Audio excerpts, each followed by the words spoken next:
How do you feel like you're getting beat in ministry right now? Ooh, um, man, I think there's a lot of folks that maybe are running from fire to fire. I am really guilty of constantly not changing direction, but um, not allowing things to cook long enough.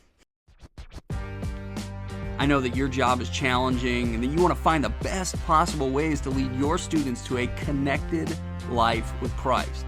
Your job is one of the most important jobs in the world.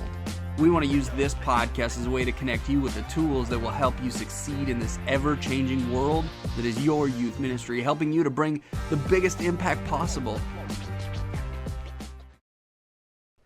Hey, welcome to the Revive Youth Leader Podcast. This is our second episode for the new season, the video season. We're in the big time here, and because we're in the big time, we got big time Zac back with his beautiful beard that is probably in ministry, maybe only the only one that rivals my beard, as you know. But that's how we found each other, man. Yes, we got vlogs, on the beard blood, heritage of the beard. Maybe we should have like a contest, like youth ministry beard bracketology for beards. Yeah, come on. Yes, come on. The bearded draft. Yep, absolutely. I would love that. So, how's life, man? This is maybe I should introduce you. This is Zac. Hey guys, it's Zac Workun. Good to meet Zac y'all. Workun. He's from Lifeway. He'll talk a little bit about that later. But Zac and I, we've known each other for a few years now. Zac has a huge passion for youth ministry. He loves to equip youth pastors, youth leaders, youth ministry volunteers. And so here's Zac. Zac, how you doing, man? Good, man. I'm good. Living in Tulsa, Oklahoma, working out of the garage right now. Happy to be with you. But yeah, man, youth ministry has been a passion for 20 plus years. I'm one of those kids that grew up in a really great youth ministry. And so always just, I think, trying to run down the really positive experiences I had as a teenager, the formational time of middle school and high school, of being a part of a loving community, a wonderful church, not even a large church, church of a few hundred people, youth group of 50, 70 kids. But it was just one of those things that was really meaningful. I grew up in Oklahoma City, and so we were on the edges of multiple school districts. So my youth group was like a second family that came from all these different places and walks of life. And so some of those things pop up now and again. And some of the things of connecting people, being welcoming, being excited about what the church can be in the midst of maybe challenging times or shifting allegiances or finding your place, identity kind of stuff. So it's good, man. Life is good. Working at Lifeway has been a lot of fun. You're catching me at a good time. We are like between the peaks and the valleys of conference season. So there's like these like 3 or 4 kind of high water, low water, high tide, low tide seasons of conference stuff. So just like a youth ministry leader, youth pastor might have a really busy summer. Conference planning folks have a really busy spring and a really busy fall. And ironically, a pretty easy or tepid summer because y'all are all busy. This is life in ministry. It's busy, and when it's not busy for you, it's probably busy for everybody else, and that's why it's not busy for you. That's right. So what is? I actually have summer vacays now instead of spring vacays. That's right. I think I know the answer to this, but what's with the Blue Devil on the couch behind you? Oh, the Blue Devil on the couch behind me is I am a Duke Divinity School graduate, man. So it is a Blue Devil, well earned, well deserved. So went to school undergrad in Oklahoma, and then spent a few years in North Carolina. So between shared beards, Canadian lineages, and love of North Carolina, man, just all the layers of connection that we have. So if we weren't in Tulsa, we'd be in Durham, man. We love that place. Beautiful. Yeah. So how's the family, man? Family's good. My wife is a high school English teaching learning coach. So she works with middle school and high school, secondary English language folks. And then we have 2 boys, 6 and 8. They're really into, especially in the wake of our last travels, all things soccer and Star Wars. We're big soccer and Star Wars people over here right now, this kind of spring season. So we're loving it. You gotta love the Star Wars. So tell me about the soccer thing, though. How's the soccer tie-in? Oh my gosh! So I blame on the World Cup a couple years ago, year and a half ago. My youngest son, they incorporated it as part of his learning curriculum that they would have like country flags, and because it was weird, the Qatari one happened during the school year instead of the summer, so it became just part of the curriculum to study all the different countries' flags and things. And so he just kind of got into it and has not stopped watching. And if you are a Peacock Plus premium member, on Saturday mornings you can have all the Premier League games. And so he's watching Premier League soccer on Saturday mornings like people would watch cartoons, man. He's my little fixator, though. He just gets into stuff. Nice. And so once he's into something, he's in all the way. And so we have had seasons of things where he's been really into birds, presidents, cars, and now soccer. So he's just that guy, man. Are you the fixator, or is your wife the fixator? I have like carousel of hobbies, so it's probably me.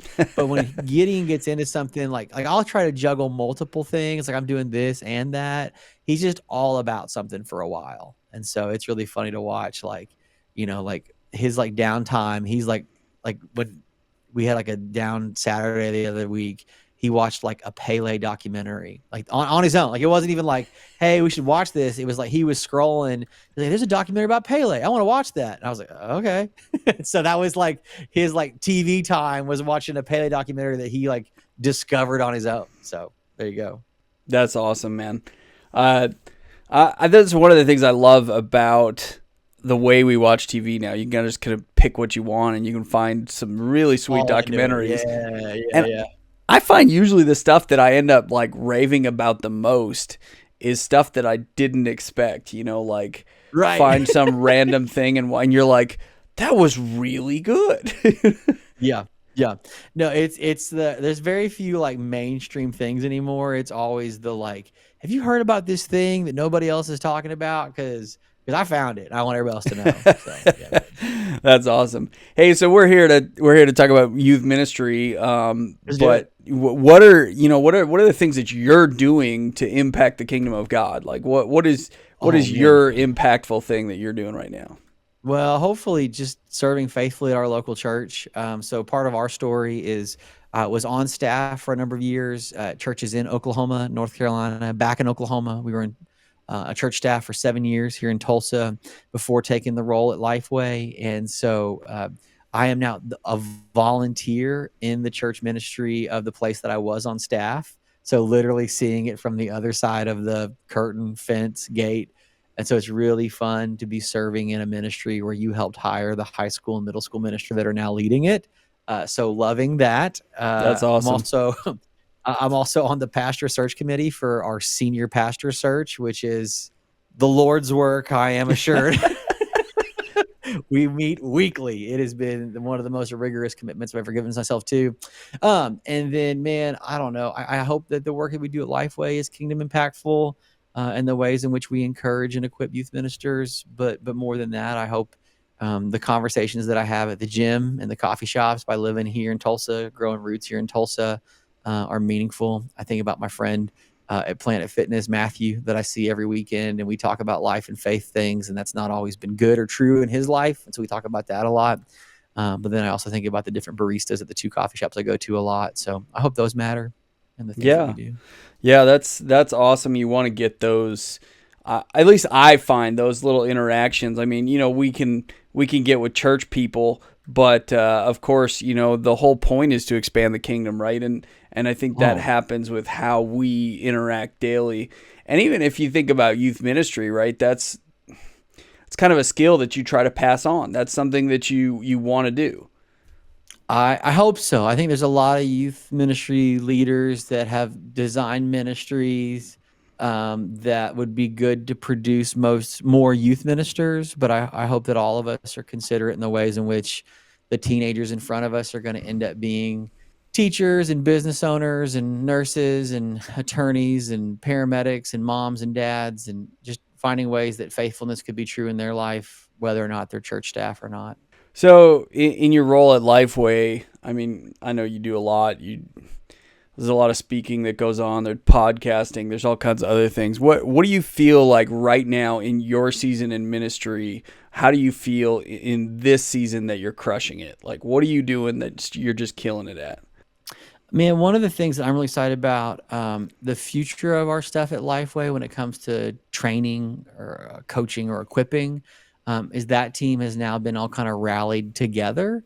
We were kind of serving different ways and different means, but starting this kind of summer into fall, all of my compatriots and kids in preschool, adult, and worship ministry, we're all aligned on one team together, and I'm Hmm. really excited to see where that goes because I think that we will get to experience both the challenge and the celebration of what it means to be unified as a team or a staff. And I hope that that shared experience or learning carries meaningfully into the people that we serve.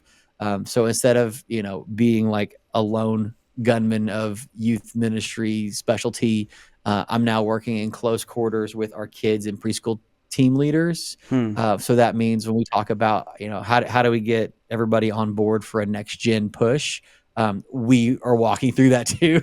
Yeah. So it becomes like Lifeway's church staff ministering to fellow church staff people. That just feels real and good. Yeah, yeah. Yeah. So when you guys have like these, maybe like a get together and you're planning for the future at Lifeway and you're like, hey, how are we going to meet the needs of youth pastors out there or youth ministry people out there?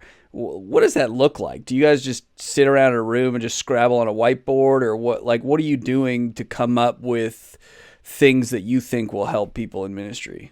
Man, so we serve through a variety of means. So podcasting, online communities and tools, in-person conferences that we either plan or partner for, just some of the phone calls and conversations that we have. So all of it's really highly relational. We're trying to find different modes to connect with either a large swath or targeted group of folks. And so in many ways, it feels a little bit like translation. Like we are sharing what we have to say and then trying to share what other folks are saying back to our team. So I always feel like we're like a translator for like, here's what Hmm. we're hearing, here's what they're Yeah. saying. And so trying to connect those Yeah. things feels really significant. So in some ways, I hope the best work that we do is to not flavor it too much. We're just trying to get the right things connected, either what we know that maybe they need or what they're expressing as challenge or difficulty that maybe our team could create and do. Because we aren't the creators. I mean, we record podcasts and put out blog posts, but our team that makes like camp experiences and short-term studies and Bibles and curriculums, like they're the creative team, the creator Yeah. team. And so I think finding ways just to hear and listen better. One of the things that's true of ministry is that it's always ever changing. And Hmm. so I think if we can be the team that's listening for the changes, and then if we're really good anticipating the changes, like that's the thing that I'm always really excited is to help not forecast because I don't know exactly what's going to happen, but if I can share with this group what a larger group has shared and there's camaraderie or collaboration around it, that feels like the win, which is really important but hard to quantify. They're like your higher ups are like, what are you guys doing? All I hear is podcasting. What are you doing? What You is guys I talk all need the something time. Yeah, yeah. tangible. Right. What did you make? Made people feel better. I remember going though to like youth ministry conferences and stuff just like years ago. Like I'm old, so let's say like 16 years ago or longer. And you'd go to this conference, and this seems like this ministry that was like super successful was, doing this and this and this. And they give you a binder with the layout and how they did it and all the graphics and all this other stuff. And you go back to your church and you're like, this doesn't apply to my context. What am I supposed to do with this? You know what I mean? Yeah. But I think That that's where like you get what you guys are doing is and some others are doing too is equipping people to do ministry effectively in their context, which looks different than the church down the road. well, and that's ironically to that point though, I think one of the things that helps contextually is getting a sense of a bigger picture. I think a lot of folks, Ryan, are like they're so buried in their own stuff Hmm. or pressure or expectations or urgency that they don't have the bandwidth to hear outside their situation Yeah. or to imagine outside their reality. And so sometimes the thing that helps us most in our present moment is hearing a little bit, not what somebody else is doing, but that there are other things that could be done. And I think Yeah. that's the careful line, is like, I'm not saying that you should do what Grace Church or Trinity is doing, but I want you to know this is not the only way that it could be done. Yeah. And Yeah. that kind of license, that kind of freedom is often really helpful for folks that are like, man, we just keep doing this. And I just don't think it's working. And it's like, okay, and you don't have to. Like, they just, because so for so many folks, they do youth, kids, adult ministry. We do what we've always done. And I think having someone else to speak the freedom of, this has changed, you're allowed to change too, or just because it's not working doesn't mean we have to keep doing it. Like, those are really helpful statements. And so Yeah. I think with you guys travel a lot. I know you speak at all different conferences. You're around camps and conferences and in little huddles with other youth ministry people and stuff like this. And so I'm sure that you hear a lot of what other people are going through. And then when you hear somebody else or you're talking with somebody or coaching with somebody or whatever, that gives you the tools to say, hey, have you thought about this or things like that.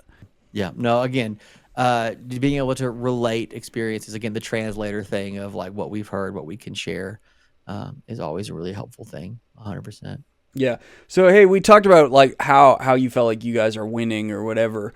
How do you feel like you're getting beat in ministry right now? Ooh, um, man, I think there's a lot of folks that maybe are running from fire to fire. I am really guilty of constantly not changing direction, but um, not allowing things to cook long enough.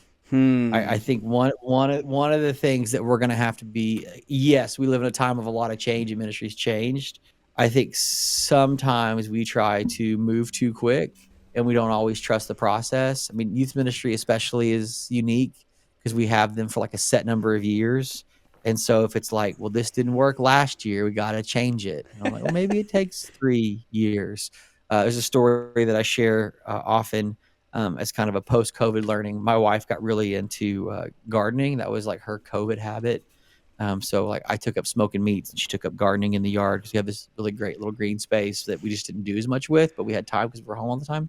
And all your veggies taste like And smoked meat. a lot of the veggies got smoked. So the beets all got smoked.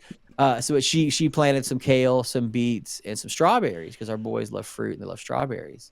And we had a great crop the first summer of kale and beets, but we had like one white strawberry that first Hmm. summer. And it was like, what did we do wrong? The kale and the beets worked. We didn't read long enough and all the stuff about planting and harvesting strawberries. It takes 3 summers. Like Yeah. it just, even if you're really good, it takes 3 seasons for strawberries to like mature enough to be fruitful and bountiful. And the joke when I share it in a conference talk is like, that's like the most like fruitful metaphor for middle school ministry that you could ever have. But I think it holds for our own like anxiety as ministry leaders also. Like we just are like constantly trying to pivot to be like effective or successful or make it Hmm. work. When sometimes probably the most effective thing we could do is to trust the process. I am really taken with the notion that youth ministry is the root work of ministry and maybe not always the fruit work. I think we see what Wow. kids ministry often Yeah. gets to do, Hmm. when kids ministry gets to like have like the little like first like shoot or sprout. It's like, wow, things are growing. And then like something doesn't happen. Well, because a lot of it's happening under the ground. And I think we've got to get comfortable enough to trust that that's true. And so that looks a little different for everybody, but I just, for a lot of my youth ministry friends that are like hoping and praying and even demanding like outcomes or results, like give it the time to trust, which means that we get to go at a trusting pace, which is a slower pace and not a rushed pace. You know what's interesting is I used to garden when we lived in Michigan because the soil was awesome and you could grow anything there. And then when we moved back to Yeah. North Carolina, here we are in red clay, and we planted strawberries. and nothing grew. And so I Googled and I Yeah. found that out. But I didn't come up with that awesome analogy that you just did. So mad props, man. Just fell into it, man. Good Just on fell you. No, into it. that's good, man. That's Well, so but again, good. that's my tendency though, man, is like, well, we did this event this year and it didn't work. I guess we're gonna cancel it for next year. And you're like, well, hold on, man. Like the kids didn't even know if they liked it yet. Kids aren't gonna invite their friends something they don't like. They gotta come to it first before they know that it's safe enough to invite their friends to. Then you're like, oh, well, if I do a new event every year, Mm. then of course kids can't get excited about it because they don't know if they're gonna like it every year. Yeah, and they haven't had time to tell their friends or everything like that, which is interesting Yeah, because yeah. I run a young adult conference. It's been kind of a slow momentum thing, and this past year I just felt like this was our fifth year, and I'm just now feeling like we're starting to gain momentum. And this is with Yeah. adults. This is with kids, Yeah. so it's totally different. The 5 years you're feeling it, aren't you? Like it finally feels right. Yeah. Yeah, yeah, yeah. And I know there's a lot of talk. People like, man, how'd you get so much momentum? Not with my thing per se, but with anything. Like, how'd you? And people are always like, how'd you get so much momentum? And they're like, kind of like, what you saw is you see the velocity, but you don't see all the work and the years of labor that came before that. And so, Right. people will see like some business explode or some church explode, but they don't realize that for the 10 years before that, church was meeting in a garage with 20 people and nothing was happening, like, Right. so, so what You are, saw it take off. You saw it take off in these last 3 months, but you didn't see the 3.5 years where it was like, dripping slow growth or whatever. Yeah. yeah. Yeah. And you can tell your Lifeway boss that about your podcast. There you go. That's right. Man. And shoot, there it is. Yeah. Yeah. No, that's, it happens, man. It happens. Yeah. That's awesome. So, what are some things that you says go around the country and talk to different youth pastors and you see what's going on in different ministries and stuff? What are some of the things? What are some of the trends that you're seeing in youth ministry right now? I think that there's a temptation by a lot of folks to try to stay as busy as our students seem to be. Hmm. And I don't know if competing is the countercultural message that we want to offer. I think that some of the ministries that seem to be doing well and allowing their leaders to stay healthy are trying to do a few programmatic things well and make space for the relational growth and opportunities that they need. Like one case in point, almost every youth minister that I've talked to wished that their adult volunteers were more invested in the life of their students beyond the programmatic time they provide for them. So call it Sunday school, call it midweek, call it small group, life group. Hmm. Everybody wishes their adults were a little more shepherding and mentoring for their students. And I like to say things like, that sounds great. Where have you given them the time to do that? Wow. And they say things like, well, I mean, they should. And I'm like, right. But they've got two little kids who love soccer and Star Wars and are fully committed every Saturday and would love to invest more. Like, where is the time that you've not asked them to do something that they get to create and be and do?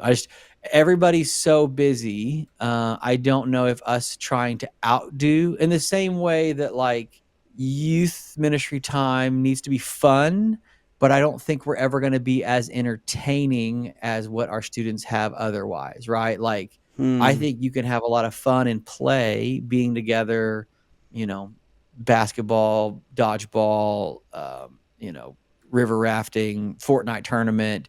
But if you're just trying to entertain, a kid has a cell phone, a Yeah. Switch, and a Netflix account. They're gonna stay entertained. You're gonna have to find a way to be like engaging and fun and not just try to like, you know, hype them. I don't know. Well, I think that sometimes we're trying to compete with a set of tools that were not even our real tools to begin with.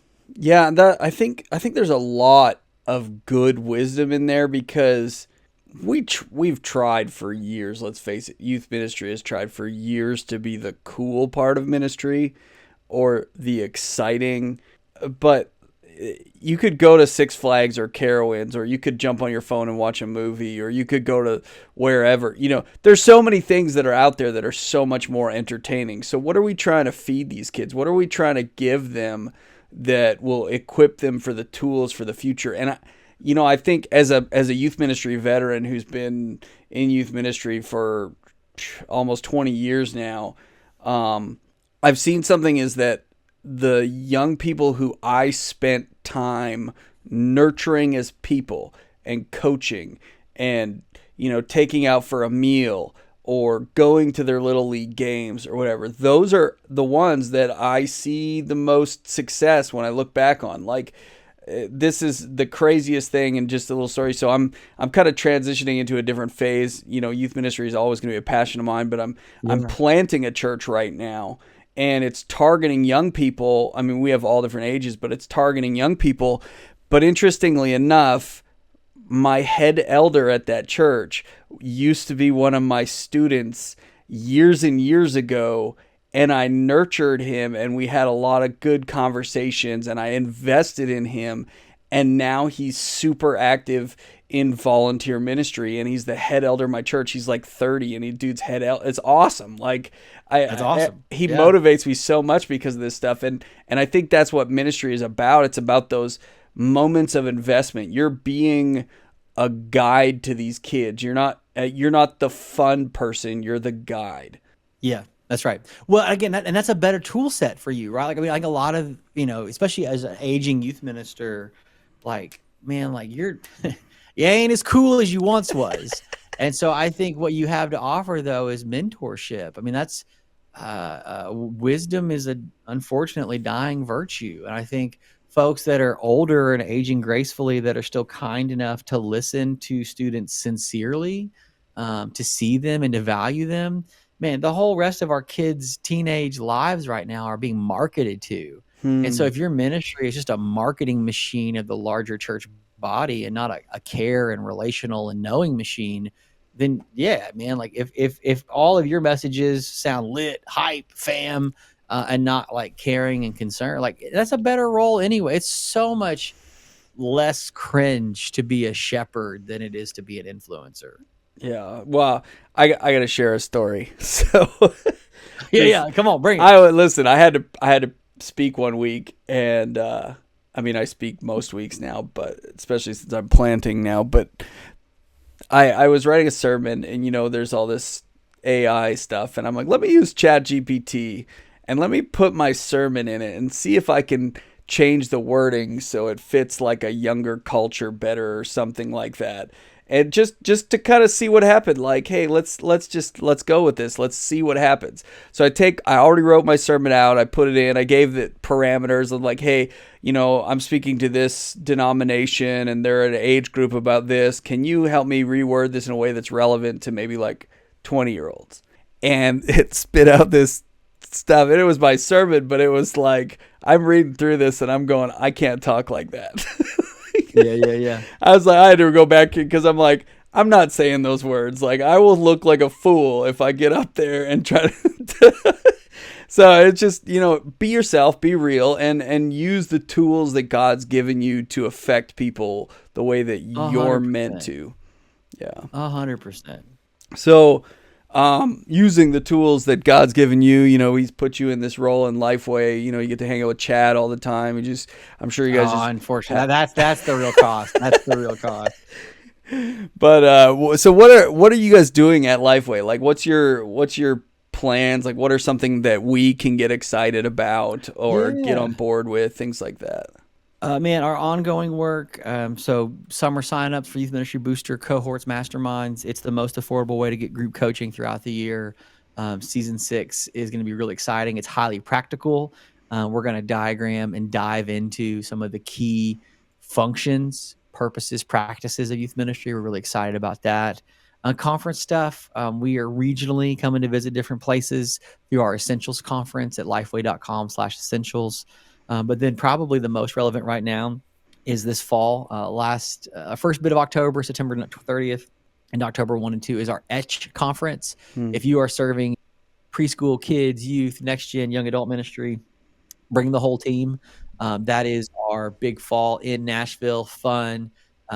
Our team for your team gathering. It's super affordable when it comes to big conferences and super beneficial because it's got something for everybody on your team, whether they're full-time, part-time, volunteer, if they're leading in one of those ministry areas. And there's even team time for y'all to work on stuff together. You know that sometimes that's the thing you need the most is just some time away as a team to work. So, man, the Edge Conference is a blasty blast of a time together that folks could check out. And it's in Nashville. It's a fun city with a big airport you can fly into and hang out. It's good. And good coffee. And good coffee. Absolutely. Come on. I'll buy the next cup. There you go. Yours should be in the mail, by the way. Yeah, I owed you some. It should be in the mail. If you sign up for this, what I hear is that Zac/Lifeway is going to buy you some coffee. So bring out your team. Dude, if you sign up for the Edge Conference because you listen to the podcast with Ryan Hodgins, I would be happy to. Be so happy to. Oh, no, I'm gonna have to look that up. You're going to see a sign-in come in soon. There it is. There it is. Yeah. Any excuse I can to get to Nashville, I'm all about that. Come on, man. Yeah, dude. So, what kind of stuff are you and your brother Chad talking about? So lately in the podcast, we've been talking about summer camp stuff. We know for a lot of folks, I mean, there's a lot that goes into summer, whether that's mission trips or camps or vacation Bible school. Summer is prone to be full of calendared activities. And so the question always is, we did all this work and made all this investment. Where is it leading us? And so the questions about how to leverage all that energy and all that effort from the summer into the fall is really important. So we've been talking about that a lot. You can check out the Youth Ministry Booster podcast. I believe we got some stuff coming out here in the next couple of weeks too. I'll try to make sure and get you either the registration link or the recorded link whenever we get it for a webinar on that. And so we hope it's really helpful. Awesome. If you've got some kind of big summer plan of a camp or a trip, we've got some ideas on how to leverage the most out of it. Yeah, and I'll get Zac to send me a bunch of links for signups and stuff you need, man. Stuff, and then we can put it in the YouTube notes. We can put it in the podcast notes so you can see all of it and register. And trust me, listen, the Lifeway stuff is valuable. The stuff I've gotten out of Lifeway over the years and little conferences and gatherings and stuff, it's always been a blessing, and I come back usually energized, ready to go after I take a nap. Fair enough.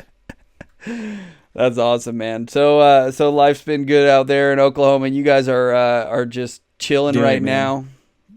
Chilling, getting ready for again another round of conference stuff here in a couple of weeks. And then on the backside of that is summertime, and we could not be more excited about it. Got some fun camps to go to and see some students and speak and share at. So it'll be really good, man. So no, things are going well. That's awesome, man. Well, hey Zac, thanks for joining us today. Yeah, brother. And those of you that don't know, this is Zac 1. We're gonna have Zac 2 on, or he could be Zac 1 and you could be Zac 2. But we got Zac Wyatt, who's a mutual friend of ours. I will always be Zac 2 to Zac Wyatt. That's no problem. But he's also awesome. You're gonna love to hear what he's got coming up and some other awesome podcasts. We actually got you talking about events and stuff, and I've got friend Brandon from Good Wolf coming up on the show. He's gonna talk about what it means to produce events. What are some key things, stuff like that. So we got a lot of good stuff coming down the pipeline. Now you've heard from Zac Workun, the man over there at Lifeway. I haven't had Chad on here yet. At some point, I'm gonna have to have Chad on here, or maybe even both of you guys, and we could just throw down some like rivalries and some. We could do our bearded bracket. Yes, let's do that. The bearded bracket. Those will be good days. We got to get that set up. Anyways, hey, thanks everybody for listening. Zac, it's been so good to catch up again and talk about what Lifeway's doing. You guys have always been a big supporter, I know, to many pastors along the way. Check them out and just keep following and listening. We love to have you. Subscribe if you can. Hit those like and share buttons. Thanks everybody. Have an awesome week, and just make sure you're building relationships with young people.